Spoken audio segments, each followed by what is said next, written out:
Today we will look closely at Blue Hole, Floodwaters, Little Miami River by Robert Duncanson. This work was made in 1851 by American artist Duncanson, who was born in 1821 and died in 1872.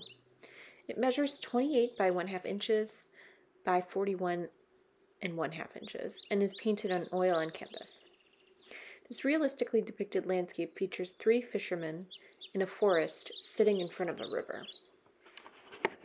This artwork is on display in Gallery 107, which is a part of the Cincinnati wing on the first floor. The Cincinnati wing shows artwork made by and for Cincinnatians.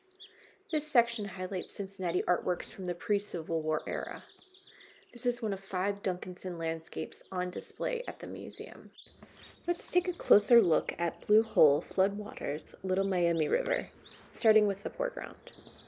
In the bottom left corner of the canvas, we see a rock formation descending into green foliage.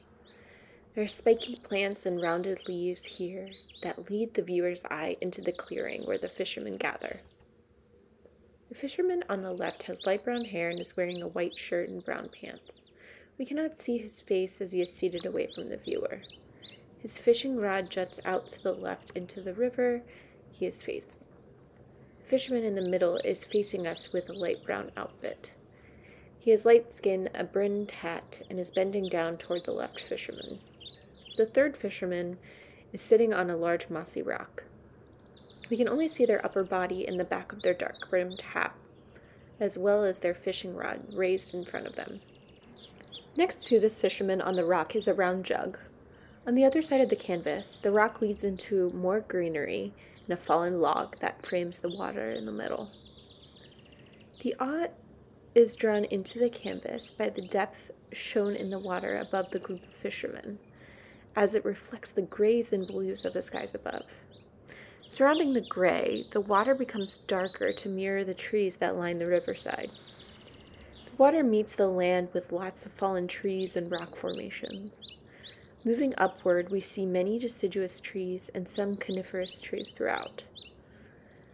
The tops of the trees plunge from near the top of the canvas to form a V at the center of the canvas. Above this, we see lots of puffy clouds and whites and grays against the pale blue sky. On May 30th, 1861, the Cincinnati Gazette hailed Robert Duncanson, quote, "the best landscape painter in the West," end quote. The son of free African-American parents, Duncanson painted in the Hudson River School tradition, achieving success despite the racial discrimination of his day. The young Duncanson arrived in Cincinnati, where he would live for the most of his life, around 1840. By that time, the city was becoming established as a western outpost for landscape painting.